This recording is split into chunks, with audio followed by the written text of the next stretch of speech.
first initial question would be, what made you choose psychology? Psychology is a field that's been there in my family. My father's a counselor. He's a psychologist. And from a very young age, I've helped him with his sessions. I've always been a part of a lot of his counseling sessions, things like that. As a kid, I was involved. As an adolescent, I was involved.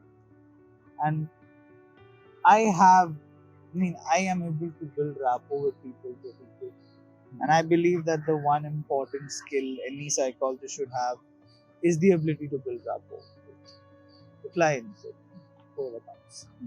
That's what made me decide, okay, psychology might be the best field. Yeah, it's working out so far. So has taking up psychology helped you in your personal life? Definitely. As someone who's gone through a lot of stuff in life and different kinds of experiences, I'm pretty sure psychology helps me explain at least part of why I behave. Because I do not know myself also completely. It takes time to do that. It takes time to figure out what you want to do in life, what you want to be. But I feel like psychology helps you learn better about yourself, not just about things around you, people around you, but also about yourself.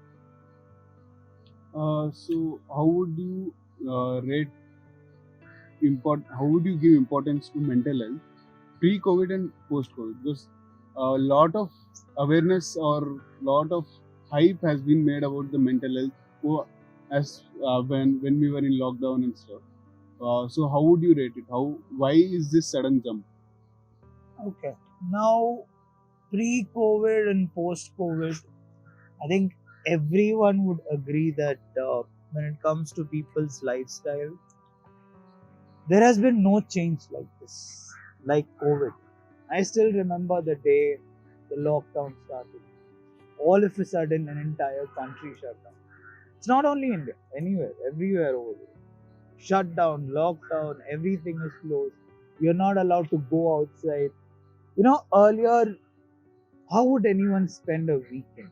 Either they would spend time with their family, probably go outside, take the family for dinner, or sometimes take their friends out for a party or something like that. The entire concept has changed. Right? Earlier, you had to go to school to be a student. Now you're learning online, you're sitting at home and learn. People had to go for a job, they had to go to an office to work. Companies have shut down their offices, everything is moved online. So it's a major change in lifestyle, which is not something everyone can accept just like that. One fine day, you're not going out anymore. Right? Initially there was a point when you're not even allowed to go to the store. They would deliver things to you. Or you can't take your car and go for a drive. You will have to go walk to the nearest store, maintain social distance. So much distance from a person. And human beings are very social animals. Right? Now, COVID broke all of that. And COVID also broke the need for a lot of things. A lot of companies are performing completely fine. People thought that the education industry would suffer because schools are shut down. Online classes started. Right? And everyone is adapting. Of course, they're not adapting at the same pace. But there's a lot. So, the entire lifestyle that we've been having for the past 30, 40, 50, 100 years has changed just like that. You realize that you can do almost everything sitting at home. So I would like to stop you. Yes. So would you give a positive opinion or a negative? Will this have a positive or a negative impact on? Now that depends. That would depend very much from person to person, how different people perceive it. Like some people are just waiting to go outside.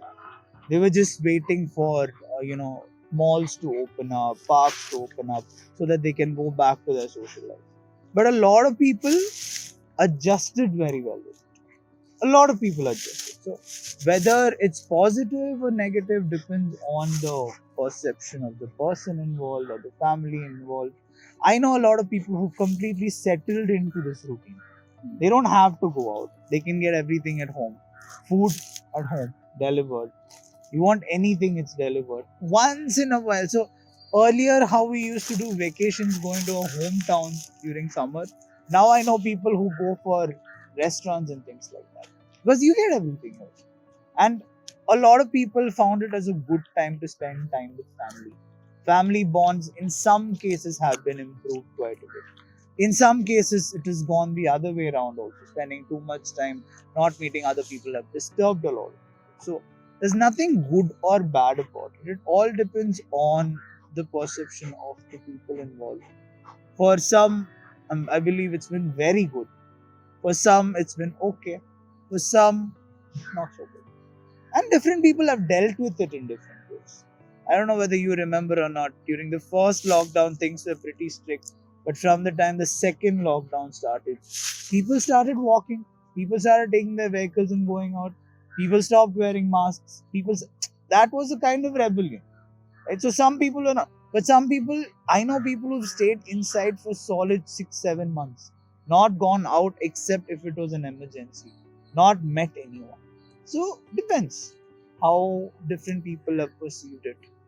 Personally speaking, I found a lot of time to be with myself and the family. Got a lot of time like that. But yeah, So, what are the most five common psychological disorders that you find in India? The most common. 5 disorders. See, when you call something a disorder, it would depend on whether uh, it's a clinically significant disorder or not. Now, a lot of times, I'll give you a simple example. The word depression is used by everyone, right? Everyone I know, they're like, I'm going through depression, right? I'm going through major depression. Major depression has a clinical criteria, right? You have to be going through certain signs and symptoms for an extended period of time.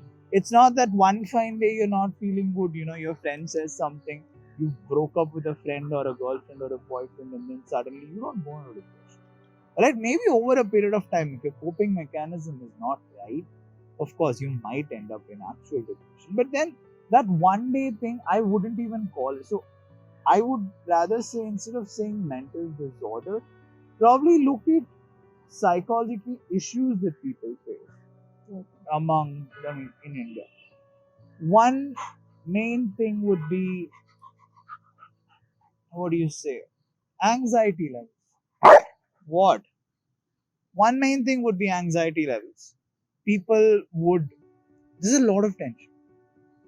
And I'm not talking about adults who are working. I'm not talking about people who are uh, working, or only kids who are going to school, or college students or anything like that. Every person goes through anxiety. You look at a second standard kid, a third standard kid. There are times when this kid has to perform better than the neighbor's kid. Right? The neighbor's kid got 95, my kid got 93. That's gonna be an issue. You're talking about college students. They've come out from school, they're going to college. As soon as they come to college, there's this thing of, will I get a job? Will I get into a career path? Something like that. Leads to anxiety. You're talking about 11th, 12th standard students, 10th standard students. There's a lot of decisions they have to take. Now you talk about people who are in the workforce, careers. Now, best example is COVID. Number of people who lost their jobs leads to anxiety. Number of people who got a salary cut. Because, see, when somebody starts earning a salary, most people would know that this much amount is going here, this much amount is going here. As soon as I get my salary, I've got this EMI to complete. I've got this grocery to buy for my house. I've got this rent to pay. I've got this maintenance to do. Suddenly, when a company tells you 30% cut in your salary, messes up a lot of things, right? So anxiety is one thing which leads to other problems also. So anxiety is one issue that people have.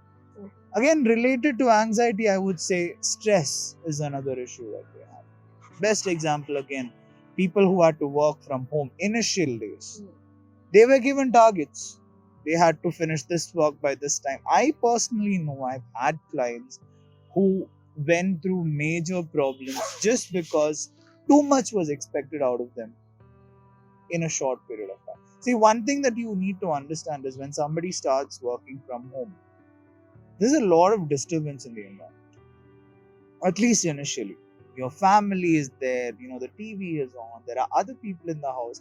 there'll be at least 3-4 people in a house. They'll all be doing different stuff. So unless you sit and work out how each person is going to get time and space, becomes very difficult for one person to focus on his or her task. But the company will want them to do it. I mean, this applies even for students who have to do their assignments online, attend their classes online. What if one day 9:30 class there's no power? Yeah. What if one day 10 o'clock there's a class and the Wi-Fi is down? Right? You can't expect to rely on data the entire time. You all have limits when it comes to data. So all these things are stressors. Like, I'll give you a similar example. When people actually had to go to college, there was simple stressors were like not getting a cab on time, not getting a bus on time. Your cab guy, cancels the ride. Your Rapido guy cancels the ride. Probably you thought you would get a cab in 5 minutes or 10 minutes. You're getting it in 15, 20 minutes. That was a stressor because you would plan accordingly. Let's say you have a 30-minute commute to work. You will say, okay, I'll leave 45 minutes in advance so that I get a cab reach on time. Doesn't happen. That becomes a stressor for you. Same thing here. Let's say you have a class at 9:30, 9:15, you get a message saying that there's not going to be power for the next 2 hours. Or your Wi-Fi is going to be down for the next 2 hours. That becomes a stressor. Right? Things like power, electricity, and Wi-Fi have become major components of our lives during this COVID times. There's nothing that works because almost everything we do, be it our shopping, be it our entertainment, be it anything, it's all based on the internet. It's all based on. So, anxiety, then we have stress. Minor stressors which lead to again major stress. Like, for example, couple of times you missed your class because there's no Wi-Fi. The next day you have something important coming up. You have something called anticipatory anxiety. You don't know whether you will be able to attend the class or not, whether you can go for work or not. You don't know those things. Right? So stress is again another thing. Then there is, of course, the fact that a lot of people went through relationship issues. Right? When I'm saying relationship issues, one thing is that a lot of people, of course, had successful long distance relationships and things like that. But there are quite a good number of people, a percentage of people who are in relationships, right, who believe that you need that connect. You need to meet the other person at least once in a while, and things like that. This lockdown disrupted that. And that has led to problems in relationships, at least in some cases. I'm not saying for everyone, but in some cases, because I know cases which have come to me for that. I said, we're finding it a bit difficult. Of course, over a period of time, they did adjust. Right? And then this initial stages of depression, I wouldn't call it clinical depression, but things like feeling very low. Because coping mechanisms for different people are different things. And one very common coping mechanism that people have is sitting and having a good time with friends. For everyone, I would say, for a good percentage of people, you sit with your friends on a weekend, on a Friday, on a Saturday, chill for like 1 hour, 2 hours. Half your worries are gone. Right? It does not even have to include going to a pub or a bar, drinking or anything like that. Just sitting and talking with them, or just having friends over, watching something on the TV, chilling about things, or discussing about common issues and things like that would actually make a lot of people feel better. That also went down during the lockdown. You would also see that was the time during which video calls went up. But then a video call cannot give you the same level of satisfaction as, say, sitting like this. Right? So again, people started losing out on their coping mechanisms. People started losing out on their support systems. Of course, we've all evolved. This last 1 year, since March 2020 till now, I'm thinking most people would have evolved quite. Right? People who never used to do a lot of things on their phone, now almost everybody has to depend on it. Right? People who used to go to films every week, people who used to go to malls every week, people who used to go to parties every week, whether they like it or not, they have gotten used to a new system. And now we know that this system also works. It's not that bad. I mean, of course, it does impose certain restrictions, but it's for your own good. It's not like somebody's controlling you for something else. It's for your own good, and people have learned to adapt to it. evolve with it. So these are some of the issues that people have faced. All right, anxiety, stress, relationship issues, a little bit of depression.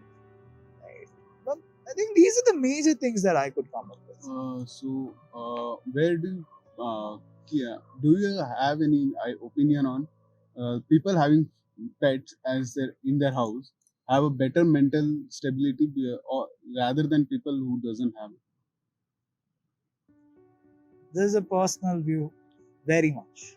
If you have a pet at home, see, with them, the best part is now we are sitting and having this conversation. He's chilling here. He's not bothering anyone. He's there. Right now, he's not sitting with just one person because the conversation is not with him. Yeah. Alright, all of us are talking. He's there. He's doing it. But the kind of non-judgmental relationship that you can have with a pet is something you cannot have with anybody else. With anybody else, for that matter. Be it your, this is again a personal view, but be it your parents, be it your lover, be it your husband, your wife, your anyone for that matter. I can sit and talk to him for 8-9 hours at a stretch. He'll sit and listen to me. There is, of course, he'll not talk back, but the compassion that he shows. I don't think anything can beat that. So I'm not saying it always has to be a dog. It can be, if a person is comfortable with cats, it can be a cat. For that matter, it can be a fish. I know people who have snakes as pets and they're comfortable with snakes.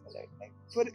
Even I would like to try out a snake sometime. But it depends on the person. But with pets, you always have that non-judgmental relationship.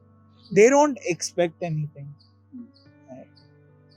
When I say they don't expect anything, I'm saying literally they don't expect anything. Let's say we don't give them food for 2 days. They're not going to come back and bite us. Right? Of course, you're not supposed to do that, but it's this kind of a relationship I haven't seen between humans. Personal view again, I've been around pets for quite some time. I relate very much to them. But yeah, see, for example, now Loki is barking. That's because he's not coming close to me. Yeah. Right? That kind of a relationship you probably won't get. So, what is animal assisted therapy?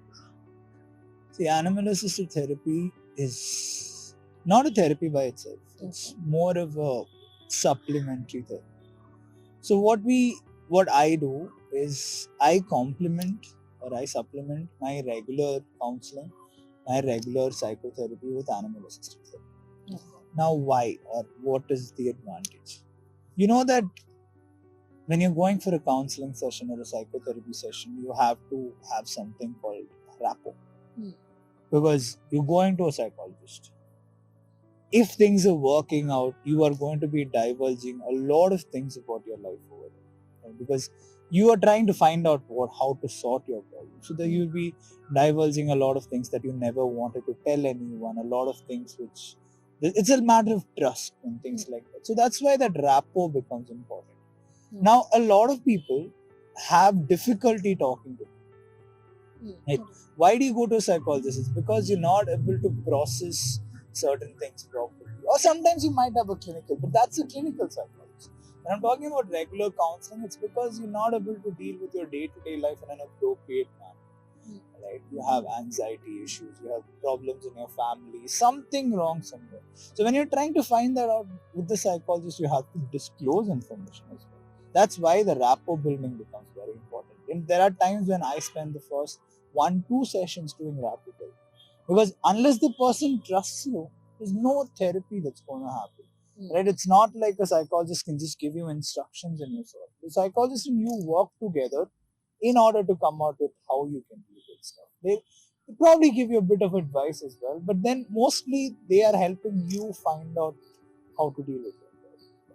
For that, rapport becomes very important. Now, that's where my boys come in. Building rapport with someone becomes a little bit difficult because, see, when you're dealing with a doctor, a physician, for example, even if you don't tell them what happened, they can do a number of tests and eventually identify what's wrong with your body. They can do an X-ray, they can do an MRI, they can do a CAT scan, they can do a blood test. Eventually, they're bound to find out what is wrong. right? Whether there's a problem in your blood, whether there's a fracture somewhere, whether there's something wrong in your stomach, they're able to find out. But a psychologist cannot do it. A psychologist cannot go inside your brain. Right? It's all about what you tell. So if the rapport is not built properly, no session happens, there's no therapy happens, which is why a lot of them fail off. Right? A lot of counseling, you would have also seen people go from one psychologist to the other to the other. Reason being, okay, if I don't feel comfortable with this person, I won't trust that person. So that's where the animal assisted therapy comes in. So I would like to stop you. And so generally, how difficult is it to find a proper therapist that you can build rapport with, so that there is no problem in future while getting treated? So how important and how difficult is it? Well, see, the thing is, every therapist has their ethics. There are certain ethics that we follow as a psychologist. Confidentiality. We're never supposed to disclose your information to anyone. You're never supposed to use that information against you. A certain clauses. It's something that every psychologist follows. But what happens is, let's say I am a psychologist. I've been practicing for so many years. It is not mandatory that every single person who comes to me will like me and trust me and start having fun. So it's just like when you make friends. Like there are people who make friends very easy. They meet people just like this, they make friends. But even those people, there might be people that they cannot really make friends with. It's like that, because it's a very personal thing on the client side. Right? So it depends. Now, some psychologists over a period of years, they've formed different rapport building strategies and things like that. Some people are pretty new at it. So they're still trying to figure out, because the kind of people who come to you are different. So there is no one particular set of guidelines which will help you build rapport with everyone. There's not one set of questions you can ask. There's not one set of things that you can do, because for one person it might be talking about something that they really like. For some people, they might be coming willing to talk about their problem. They themselves know that they want therapy. They're coming to talk about their problems, and then it becomes easier. But a lot of times what happens, especially in India, is a lot of people come because somebody else has asked them to come to them. It's not because they themselves want. It's slowly changing. People are coming by themselves. But a lot of it is because somebody else has asked. So then they're already coming with a rebellious mind. Like, I don't need this, but somebody's asked me to come here for this. This especially happens with kids. Right? Their parents send them in, or people with de-addiction, alcohol problems, drug problems, other people send them in. So initially, they will not be willing to accept the fact that they have a problem. So that itself makes the rapport building difficult. Right? So some people over a period of time have formed ways in which they can build rapport with different people. But I cannot say for a fact that every psychologist can build rapport with every person they know. Right? They will have a good success rate, but doesn't mean that works with everyone. Alright? So that's where my voice, so animal assisted therapy, comes in. It just makes the rapport building process a little bit easier. Now, the scientific explanation for that is simple. When you pet a dog, when you run your hands through the fur of a dog, there's something called oxytocin that's released in your body. This is scientifically proven. And oxytocin is also called the happy hormone. Which is why you will see that a lot of times, even if a person is disturbed, feeling sad, feeling depressed, as soon as they see a dog, if they like dogs, they pet a dog, this oxytocin gets released. By default, they start feeling better. Petting a dog actually brings down your heart rate, and it normalizes your heart rate. That's also scientifically proven. There's endorphin release, that's also scientifically proven. So what happens is, even when the person is coming, they might be a bit anxious, they might be a bit stressed, because they don't know what the psychologist is going to say or how they want to interact with the psychologist. But interacting with these pets will make their body feel relaxed. Physiologically, they'll be happier because there are these releases. It's not something that you can control. They will be happier. A happy person, a pleasant person, is always easier to build a rapport with compared to a rebellious person. And over a period of time also, what happens is, like for example, let's say you build rapport. You're discussing a particular life event. Sometimes that life event might be very stressful. For example, you're talking about some kind of trauma that happened to you a few years ago. When you have to relive that, when you're telling the psychologist, there are chances that you will break down. You might start crying. You might stop talking. You might get very disturbed. Again, there are these guys, because these guys are always around. Right? In my case, my dogs Thor and Loki are always around. So one of them will be there. So the thing is, they'll be constantly interacting. And therapy dogs are also trained to, be close to people. They will want to interact. So let's say they stop interacting, they'll make them interact. They'll nudge them here and there. So again, you get that oxytocin flowing. So even when the person is feeling a bit sad or low, the oxytocin starts flowing again. That happy hormone, the heart rate becomes better. Because when you're stressed, your heart rate goes up. When your heart rate goes up, again, thinking doesn't work very clear. So these guys bring you back to that. So that's the entire concept of animal-assisted therapy. That for adults. For children, what happens is, children find a lot of people very judgmental. Right? For example, a kid has a reading problem and he's trying to read. If he has to read to an adult or if he has to read to another peer, a friend of his, he will always think whether this person is going to judge me because I'm doing it wrong. So that's where we introduce animal-assisted therapy for kids, animal-assisted education for kids, where we help them learn with the help of these dogs. So they can read to the dog. Like, dog is not going to judge. He's going to sit there and listen to you. That's all. So again, it gives them more, they'd be more happy to practice because the dog is not going to judge them, correct them, etc. So that's the entire logic of animal-assisted therapy.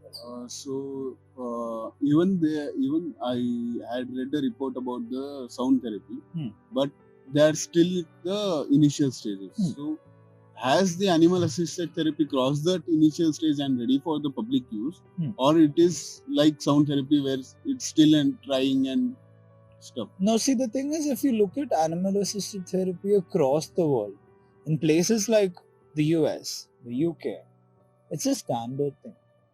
Animal-assisted therapy is a standard thing. They allow it in hospitals, they allow it in corporates, they allow it in schools, they allow it in different places. The problem in India is it's the awareness about this thing is not there. So, like I said, scientific studies have already been done. We already know that there's oxytocin release. We already know that the heart rate becomes better. We already know that it's very effective when it comes to even, I'm not talking only about psychological problems, even physiotherapy.